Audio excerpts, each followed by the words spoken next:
काजी शुरैह का बेटा एक मदरसे में पढ़ता था।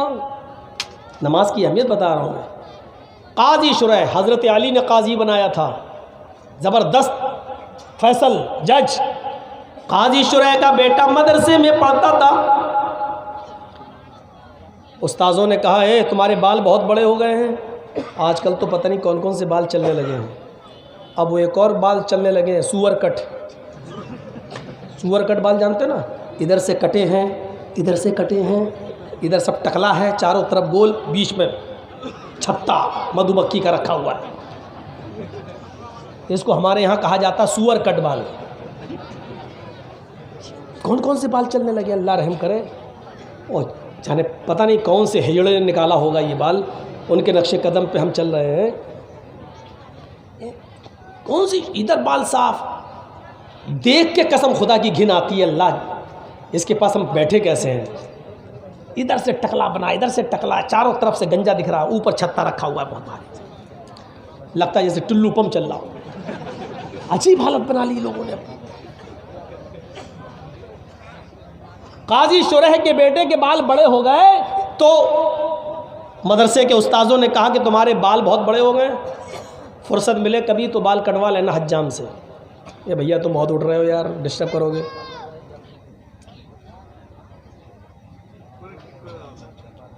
तो बेटे ने कहा ठीक है। काजी शुरैह का बेटा कहा ठीक है करवा लो। एक दिन उसको फुर्सत मिली तो निकल गया। उसने सोचा बाल कटवा के जल्दी आ जाता हूँ, लेकिन हज्जाम ने उसको दुकान पे बिठा लिया, बेटे बैठ जाओ, एक आदमी के बाल काटने के बाद तुम्हारे बाल, तुम्हारा नंबर आ जाएगा। इत्तेफाक देखिए, जैसे वो आदमी उठा इनका नंबर आया, काजी शुरैह के बेटे का नंबर आया, वैसी अजान होने लगी मस्जिद की। लेकिन उसने बाल काटना शुरू कर दिए थे। अच्छा, उस ज़माने में घड़ियाँ भी नहीं थी कि देख ले चल चल मैं नमाज के बाद आऊँगा, अंदाज़ा ही नहीं हो पाया। बाल कटना शुरू, इधर अजान शुरू। जब तक बाल कटे तब तक जमात ख़त्म। काजी शुरैह का बेटा बाल बनवाने के बाद, हजामत करवाने के बाद जब मदरसे आता है, क्या देखता है कि जमात ख़त्म हो चुकी है। उसने वज़ू बनाया और मस्जिद के अंदर अकेले नमाज पढ़ लिया। नमाज पढ़ा अकेले, सूरज भी गुरूब नहीं हुआ था, थोड़ी सी देर हुई थी बस, अकेले नमाज पढ़ लिया, लेकिन जमात छूट गई। मदरसे के असातिज़ा ने पूछा कि तुम कहाँ थे। उसने कहा बाल बनवाने में देर हो गई। मदरसे के असातिज़ा ने इसको उज़्र नहीं समझा। नहीं, ये कोई उज़्र नहीं है, तो तुम्हें सज़ा क्या दी जाए।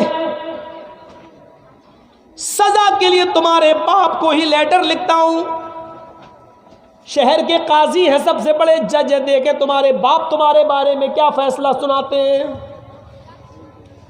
और सुनो नौजवानों, और अगर उनके माँ बाप जिंदा हैं तो सुने। मुकदमा हजरत शुरैह की अदालत में आता है।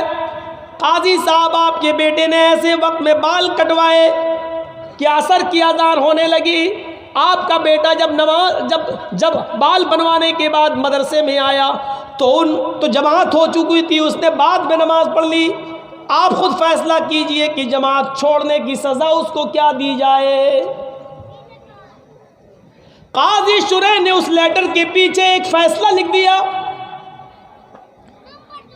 और अपने कासिद, अपने एलची के जरिए एक मोटा डंडा देकर भेजा। मोटा डंडा उस कासिद ने मदरसे के उस्ताद को दे दिया, जो हेड मास्टर था, जो प्रिंसिपल था उसको दे दिया, लीजिए। और लेटर में सज़ा लिखी हुई है।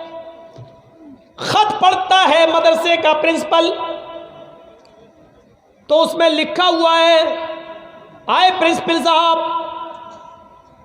सदर मुदर्रिस साहब, अमीद मोहतरम, मेरे बेटे ने ऐसे वक्त में बाल कटवाए जिसमें असर की अजान का वक्त करीब था, लिहाजा बज़ाहिर मेरे बेटे का कोई उज़्र नजर नहीं आ रहा है, ये उज़्र शरई नहीं है।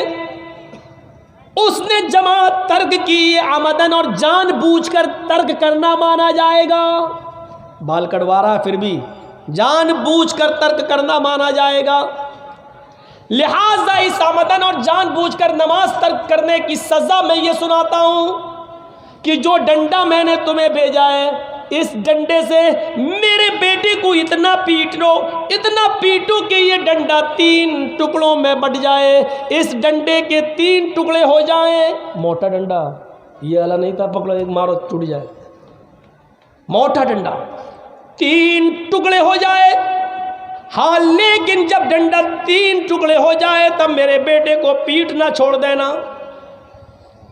उसके बाद मेरे बेटे की सजा ये होगी कि उसको 3 दिन तक कैद खाने में डाल देना, किसी बंद कमरे में बंद कर देना, उसको खाना बंद कर देना, उसका पानी बंद कर देना और रोजाना तौबा कराना।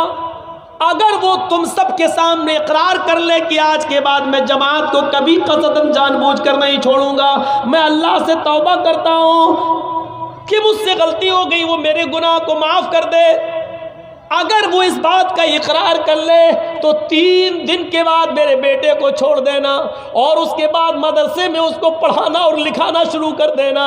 लेकिन अगर 3 दिन भी भूखा प्यासा रहने के बाद भी वो तौबा न करे और इस बात का इकरार न करे तो उसको उस कमरे में उस वक्त तक बंद रखना जब तक कि वो भूख और प्यास की शिद्दत से मर न जाए।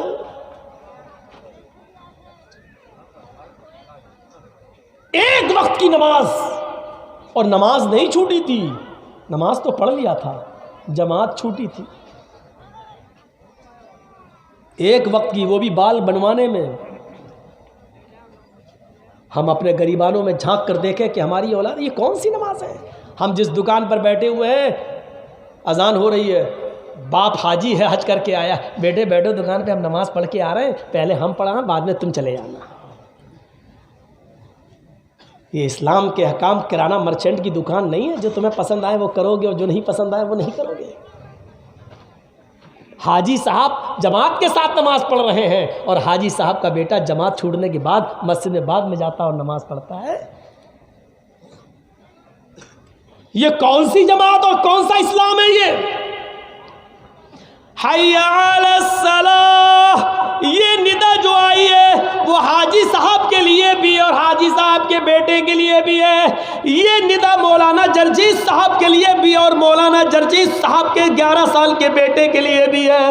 ये निदा इमाम हरम के लिए भी है और मक्के के रहने वाले लोगों के लिए भी है। यही आवाज़ हय्या अलस सलाह सऊदिया के बादशाह के लिए भी है और सऊदिया के गलियों में भीख मांगने वाले भिखारियों के लिए भी है। इसी एक वक्त में यही नमाज का वक्त सबके लिए है। सबको एक ही वक्त में मस्जिद में जाना है, एक ही इमाम के पीछे नमाज पढ़ना है, उसी की इब्तिदा में नमाज अदा करना है, एक दूसरे को चिपक कर खड़ा होना है, कदम से कदम मिलाना है, टखने से टखना मिलाना है, कांधे से कांधा मिलाना है, अपने दिलों के कीने और कदूरत और बुग़्ज़ और इनाद को ख़त्म करना है और एक ही साथ रुकू में जाना है, एक ही साथ सजदे में जाना है और इस बात का ऐलान करना है, एक ही सफ में खड़े हो गए महमूद व अयाज, न कोई बंदा रहा न कोई बंदा नवाज। ये निदा हय्या अलस सलाह की आवाज़ सबके लिए, अजान की आवाज़ आती है हय्या अलल फलाह, आओ कामयाबी के लिए। कामयाबी ये बाप के लिए भी है, बेटे के लिए भी है, हाजी साहब के लिए भी है, उसके बेटे के लिए भी है। आओ इसी वक्त में अपनी दुकान बंद करो। अजान की आवाज़ सुनने के बाद अगर तुमने दुकान बंद नहीं की और मस्जिद के अंदर नहीं आए तो जब तक जमात हो रही है, अजान हो जाने के बाद से, हय्या अलस सलाह सुनने के बाद से, जमात होने तक जितनी तुम बिक्री कर रहे हो, जितना माल तुम बेच रहे हो, इसमें जो कमाई आ रही है वो हराम है और इस हराम कमाई को अगर तुमने माल हलाल में मिला दिया तो वो माल हलाल भी हराम हो जाएगा। एक बाल्टी पानी में पेशाब का एक कतरा डाल दो तो पूरी बाल्टी पानी नापाक, एक लोटे पानी में पेशाब की एक बूंद डाल दो तो पूरा लोटा पानी बेकार, एक गिलास पानी में, फिल्टर पानी में, पानी की 1 लीटर की मिनरल वाटर के बोतल के अंदर पेशाब की एक बूंद डाल दो तो पूरा फिल्टर और मिनरल वाटर बेकार। उसी तरीके से इतनी देर जो अज़ान से लेकर जमात तक जो तुमने कमाया है और मस्जिद में नहीं गए, ये हराम कमाई है। और इस कमाई को अगर तुमने हलाल कमाई के अंदर मिला दिया तो तुम्हारी हलाल कमाई भी हराम, वो भी बेकार।